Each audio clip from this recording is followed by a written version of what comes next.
আসসালামু আলাইকুম, শুভ সকাল। আজকে যেটা ইমিগ্রেশনের হেডলাইন, এখন নতুন সরকার আসছে, সবসময় টুকটাক হেডলাইন থাকবে। যেটা হচ্ছে আপনার x counter terrorism chief is lined up to stop small boats. আমরা জানি স্মল বোট বন্ধ করার জন্য, ইলিগাল ইমিগ্রেন্ট যেখানে এখানে না আসে, স্মল বোটে করে, সেই জন্য একটা কমান্ড তৈরি করা হবে, এনফোর্সমেন্ট কমান্ড। এটার জন্য চিফ খোঁজা হচ্ছে, বস কে হবেন। সেই হিসাবে ফর্মার কাউন্টার টেররিজম চিফ মানে নীল বসু, মোস্ট পসিবলি ইনি ইন্ডিয়ান অরিজিন, ইনি মানে লাইনড আপ আছেন, অ্যাপ্লাই করছেন বা উনি হতে যাচ্ছেন, এরকম সংবাদ আসছে। উনি 6 বছর কাউন্টার টেররিজম ব্রিটেনে ন্যাশনালি উনি লিড করেছেন এবং উনি এখন এই যে এনফোর্সমেন্ট যে কাউন্টার করবে সরকার, সেটা এনফোর্সমেন্ট কমান্ড, সেটার নেতৃত্ব দেবেন। সেখানে ওনার অনেক অভিজ্ঞতা আছে।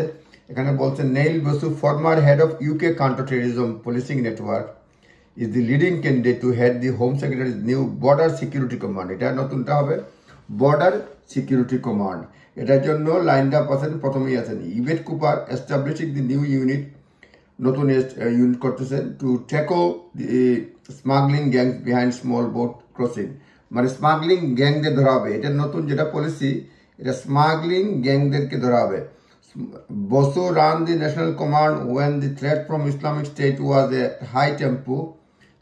মানে national command, counter terrorism command যিনি প্রার্থী হচ্ছেন, উনি ন্যাশনাল কাউন্টার টেররিজম ন্যাশনালিটা ডিল করছেন যখন ইসলামিক স্টেট হাই থ্রেট ছিল, 6 terror attack including Manchester India bombing, এগুলি তিনি ডিল করছেন।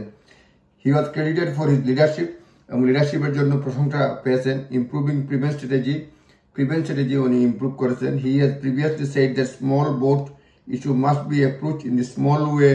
তিনি আগে বলছেন স্মল বোট ইস্যুটা মানে সেম ওয়ে টেররিজমের মতো, এটা বিভিন্ন ডিপার্টমেন্টের লিয়াজের মাধ্যমে কন্ট্রোল করা যেতে পারে। এবং তিনি বলছেন যে কোনো এভিডেন্স নাই যে রোয়ান্ডা স্কিম সাকসেসফুল হবে। এটা খুবই এক্সপেন্সিভ এবং কস্ট হয়ে গেছে অলরেডি প্রায় 500 মিলিয়ন পাউন্ডের মতো। Grossly expensive project, costing over, যেটা মানে হয়ে গেছে না, মানে এটার কস্ট 500 মিলিয়ন পাউন্ডের উপরে। Lead to removal only fraction, এত টাকা খরচ করে মানে সামান্য অংশের লোকজনকে এখানে রিমুভ করা যাবে বলা হচ্ছে। নীল বসু ডেইলি টেলিগ্রাফে লিখছেন, বলছে new border security command will regular ministerial oversight থাকবে, 100 মোর ইনভেস্টিগেটর অ্যাপয়েন্ট করা হবে। সবকিছু মিলিয়ে এটা কার্যকর হবে উনি মনে করতেছেন নীল বসু। এবং তিনি বলছেন I lead counter terrorism policing for over 6 years, আমি 6 বছরের মতো এটা লিড করছি।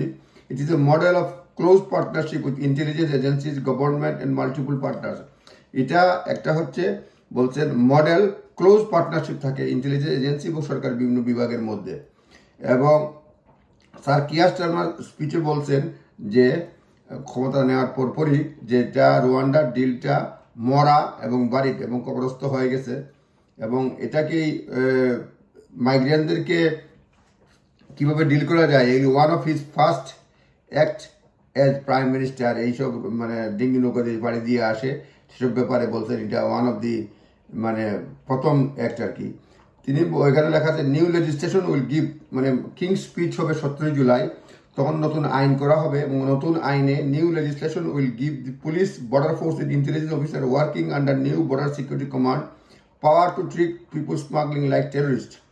নতুন আইন করা হবে, নতুন আইনে পুলিশ ফোর্স, ইন্টেলিজেন্স অফিসার, যারা কমান্ডের অধীনে কাজ করবে তাদেরকে ক্ষমতা দেওয়া হবে, এবং পিপুল যারা স্মাগলিং এর সঙ্গে জড়িত তাদেরকে টেররিস্টের মতো তারা ট্রিট করবে। তারপর Starmer confirm that plan to send migrant to Rwanda, মানে রুয়ান্ডায় পাঠানো যে প্ল্যানটা, এটা ডেড এবং বারিড বলছেন। এবং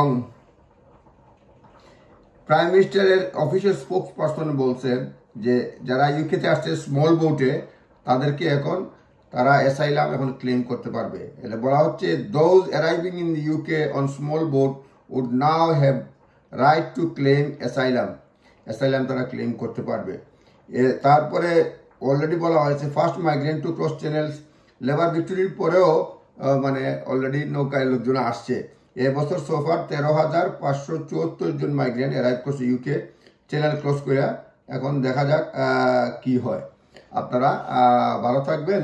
আর আরেকটা নিউজ একটু বলে নেই, সরকার তো বলছে নন ডম স্ট্যাটাস যারা তাদের উপরে ট্যাক্স বসাবে, সেই ক্ষেত্রে এরা পয়সাওয়ালা নন ডম স্ট্যাটাস তারা এখন দুবাইয়ের দিকে চলে যাচ্ছে, এটা লেখছে, দুবাইতে পাড়ি জমাচ্ছে। আর অনেক নিউজ আছে, সময় থাকলে পরবর্তীতে শেয়ার করবো। ভালো থাকবেন, আসসালামু আলাইকুম।